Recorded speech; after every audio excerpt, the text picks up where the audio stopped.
पुढची बातमी बघूयात। कोयना धरणाच्या जलाशयाची पाणी पातळी घटल्यामुळे कोयना जलाशयाचं बॅकवॉटर ओसाड पडलंय। जुन्या कसबा पेठ बामनोली गावाचे अवशेष आता दिसू लागलेले आहेत। 1952च्या आधी या भागामध्ये कसबा पेठ बामनोली वसलेली होती, मात्र कोयना धरणाच्या निर्मितीनंतर या गावाचं स्थलांतरण झालं। बघूयात।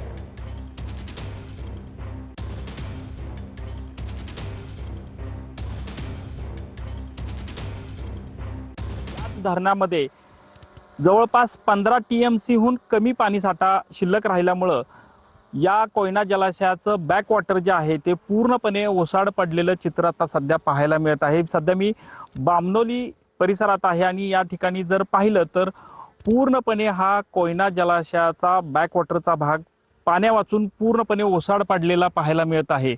खरं तर कोयना धरणापासून 80 ते 90 किलोमीटर बॅकवॉटरचा परिसर असल्यामुळं मोठ्या प्रमाणात या ठिकाणी निसर्गाची देणगी असं चित्र दरवेळी पावसाळ्यामध्ये पाहायला मिळत असतं। मात्र आता जर उन्हाळ्यात मे महिन्यात जर चित्र पाहिलं तर पूर्णपणे हा भाग ओसाड असा पाहायला मिळत आहे। प्रामुख्यानं एक महत्त्वाचं सांगायचं झालं तर या ओसाड पाणी पातळी कमी झाल्यामुळं या भागामध्ये कसबा पेठ बामनोलीचे जुने अवशेष जवळपास 1952च्या आधी जी या ठिकाणी कसबा पेठ बामनोली जी होती ती या परिसरात वसलेली होती आणि आता जर पाहिलं तर मी त्याच परिसरात ह्या जे अवशेष आहेत त्या भागामध्ये आहे। आणि आता पाहिलं तर काही जुनी बामनोलीची बाजारपेठ असेल किंवा याच ठिकाणी जे जुनं मंदिर होतं हे मंदिर देखील आता दिसत आहे।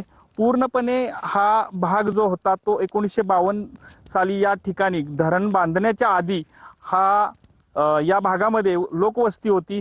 अशी अनेक भागामध्ये या पाणी पातळी घटल्यामुळे अशा अनेक भागामध्ये ही अशा पद्धतीनं अवशेष जे आहेत ते